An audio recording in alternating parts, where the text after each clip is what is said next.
Ya, Pepe, tú, cierras tú la corrida. Nacho. A finales del año 2004, un grupo de ecologistas creamos Compromís per Territori. Compromís per Territori, a todos los que os preocuparan los problemas ambientales en el País Valencià, recordaréis que fue una herramienta potente para impedir la destrucción que se estaba llevando a cabo en aquel momento en el País Valenciano. Ese grupo de ecologistas, que hoy en día estamos todos en Compromís, acabamos haciéndonos buenos amigos del secretario del Comité de Peticiones del Parlamento Europeo, porque lo que hacíamos continuamente era recurrir al secretario del Comité de Peticiones del Parlamento Europeo, que era un irlandés muy majo, de apellido Lowe. Y vino muchas veces a Valencia. Cuando le contaban las cosas que pasaban en Valencia, Lowe no se las podía hacer. La primera vez no se las creyó. La primera vez, cuando íbamos en un microbús con la Albufera, me dijo: Nacho, yo soy disléxico. Como soy disléxico, solamente puedo hablar, por desgracia, en el idioma castellano, que es el que me confinaron de pequeño. Así que hablamos con un traductor.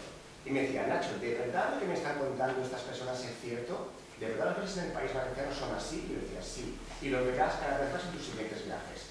Hizo muchos viajes, pero nunca podrá ser igual que tengamos que recurrir al secretario del Comité de Peticiones como que tengamos a un amigo que ya no es y que no lo tuvimos que hacer, como es Jordi. Teniendo a Jordi en el Parlamento Europeo, tendremos una voz para poder defendernos. Porque antes estabais hablando de si ha sido bueno o mala nuestra presencia en Europa, como pueblo sin Estado y como parte de un Estado. Bueno, yo pienso, para valorar eso, cómo estaríamos ahora en el País Valenciano si no hubiéramos tenido todas esas normativas ambientales a las que se ha referido yo. Si no hubiéramos tenido la Directiva de Hábitats, la Directiva Marco de Agua, la Directiva de Residuos, hoy lo llamábamos, por ejemplo, de Moncofa, si no hubiéramos tenido la Directiva de Depuración, la Directiva de Agua de Baños, la Red Natura 2000. Con mi experiencia, yo creo que en el País Valenciano no quedaría nada, lo hubieran estimado todo, porque la voluntad era estimarlo absolutamente todo. Y lo que pudimos salvar, poco, mucho, regular, lo pudimos hacer basándonos, como bien ha dicho Isabel, en esa transposición de directivas y normativas europeas que representan en general el 73% de todas las leyes del Estado español y del País Valenciano, y en el aspecto ambiental yo diría que el 100% de las herramientas válidas que tenemos para impedir la depredación. Y luego, bueno, por otra parte, lo que han comentado algunos compañeros, es verdad que en este momento estamos en la Europa de los mercaderes, pero si nos vamos, le dejaremos la ropa a los manos y nos seguirán aplicando toda la presión, porque seremos un pueblo pequeño presionado por una herramienta muy grande en la que formarían por los demás. Y además, aunque nos saliéramos de Europa, formamos parte de la Organización Mundial del Comercio, y de la Organización Mundial del Comercio no nos podemos salir, porque es un tratado que nos permite la salida casi como así. Nos sometería a las sanciones como están sometiendo, por ejemplo, a Cuba, a Venezuela, a otras partes del mundo. Así que la mejor herramienta que tenemos es estar ahí, intentar cambiarlo, intentar convertirlo en lo que es, y yo creo que si hay una participación elevada, eso es posible. Hasta ahora Europa es como es porque se ha participado poco, se ha visto como se ha visto desde la distancia y se ha permitido que no la mayoría de la población, sino un grupo reducido, haya sido quien haya controlado la vida de todos los europeos y de las europeas. Así que yo espero que estés en Europa, que te llamemos un montón de veces y que vengas muchas veces aquí al País Valencià para transmitir cómo se hacen las cosas con las directivas europeas y cómo no se están haciendo aquí en este país.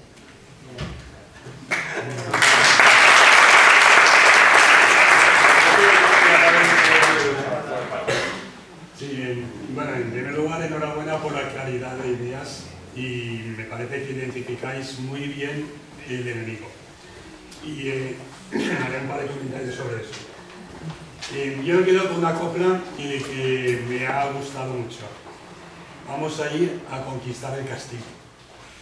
Es decir, es una copia, es de Julià Álvaro, un dels companys que se presentava a les primàries, que ho repetia sempre i dic, Isa, te la vaig a copiar perquè és molt...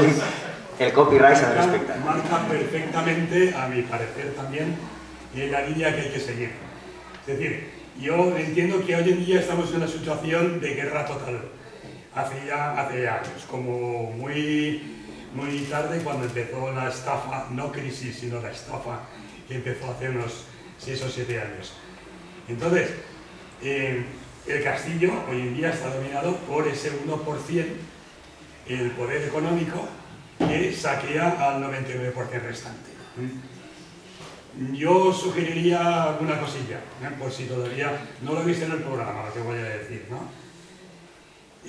ya has marcado, la troika es una herramienta fundamental del poder económico para saquear a la población, al 99% restante.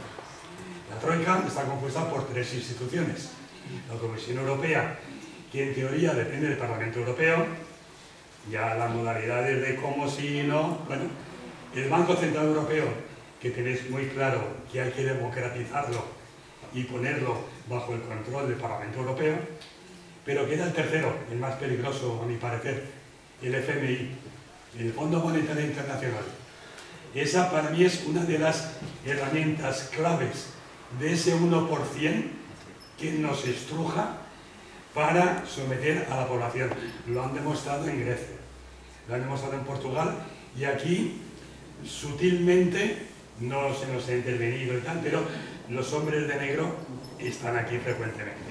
Entonces, ¿qué coño pinta el FMI mandando directrices económicas en Europa? ¿Quién lo ha votado? Pero creo que ese es un enemigo fundamental a combatir. Sean como alianzas, tácticas de guerrilla, lo que veáis. Y en segundo lugar, y con eso ya acabo, las agencias de calificación de riesgo. No está en el programa. Yo lo he propuesto. Aparece ayer, cuando me lo repasé otra vez, lo apunté. Es intolerable que la economía europea y mundial en general se rija por unos informes económicos de Standard & Poor's, de Moody's, de Fitch, que están en perfecto compadreo con el poder económico, viven de ellos, y los informes que redactan son lo que les mandan sus dueños, el poder económico. Entonces, si el puto mercado del sistema que nos ha tocado vivir se rige por los informes de estas agencias de calificación, habrá que crear una agencia de calificación europea y bajo control del Parlamento Europeo, por supuesto, ¿no? Y intentar de que el puto mercado que tome decisiones en base a los informes de esa agencia de calificación europea. Eso falta en el programa, y si lo veis conveniente. Dissabte n'hi ha... Demà dissabte n'hi ha una assemblea per a parlar del programa. Se podrà parlar. Yo no podré ir, pero está puesto. Bueno, ya está está. puesto en tu web del programa, ahí está puesto. Interessant. Bueno, a mi m'encanta, però per diferència la companya... Perquè les dones parlen poc i tenim que parlar. Perdoneu, vaig expressar-me en castellà perquè a mi també em passa el mateix. Me valen que és la que m'han inculcat. Ana, en mi enhorabuena, lo primero, yo no me creo el modelo europeo desde el inicio y creo que todas, más o menos, y todas las que estamos presentes sabemos que hay. Yo vengo militando 25 años desde las redes de exclusión contra la pobreza, Marcha de Madrid del 93, Movimiento Antiglobalización, estudios sobre la renta básica de las iguales, etcétera, etcétera. Creo que hablamos el mismo lenguaje, aunque ahora estoy utilizando otro idioma. Creo que vencer desde la tripa al enemigo puede ser un poco quijotesco incluso, vamos a cogernos ahí, pero sí que creo que tenéis un papel muy importante a través del proceso de la larga lucha, que es el empoderamiento de las personas. Vais a ser las personas, porque lo vais a ser, que vais a llevar la voz a los que no la tenemos. Y eso ya es algo muy peligroso, aunque sea desde la misma tripa del enemigo. No es verdad, bajo mi humilde punto de vista, que el modelo europeo, sí somos Europa, siempre lo hemos sido, pero desde la noche de los tiempos, y seguiremos siéndolo. No creo un modelo europeo que desde el año que entramos viene destrozando cultura, formas de producción, etc. Recordemos los años 80, cuando tirábamos piedra a las farolas, mis padres que se quedaron sin empleo, Puerto de San, todos lo sabemos. Quiero decir que no se ha creado esto y poco a poco el mercado, o hemos ido perdiendo, yo sí que creo que forma parte de un plan, traza y demás. Pero también creo que como hay lo que hay y todavía no ha llegado el momento, quizás yo no lo vea, pero llegará, sí que podéis llevar la voz de la gente que no tenemos voz. Y eso es el primer paso de que la lucha continúa y ahí estaremos para estar con vosotras. Ya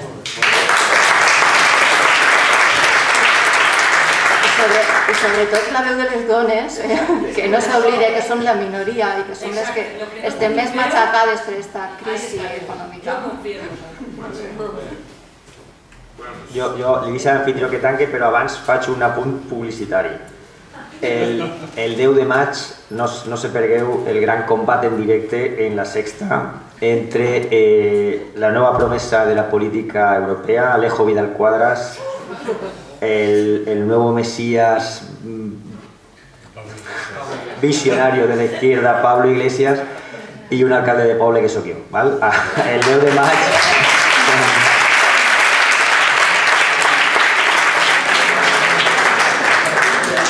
Bé, el debat no és encara el nou. No, sí.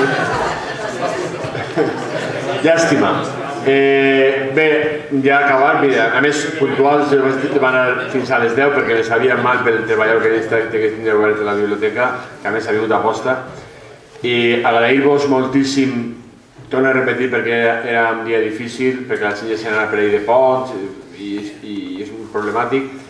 I agrair a més, tinc que dir, Jordi era obligat que vinguera perquè és el que ens tenia que veure, però quan li vaig proposar a Isabel, li vaig dir, m'envio un WhatsApp i li vaig dir, tinc una proposició deshonesta que fer. Clar, jo dic, quina, em pot emocionar? Pues no era res de... I va, bueno, una plena disposició de vindre i seguir que es va treballar. Moltíssimes gràcies i ja sabeu, el dia 25 de maig tenim una cita molt important.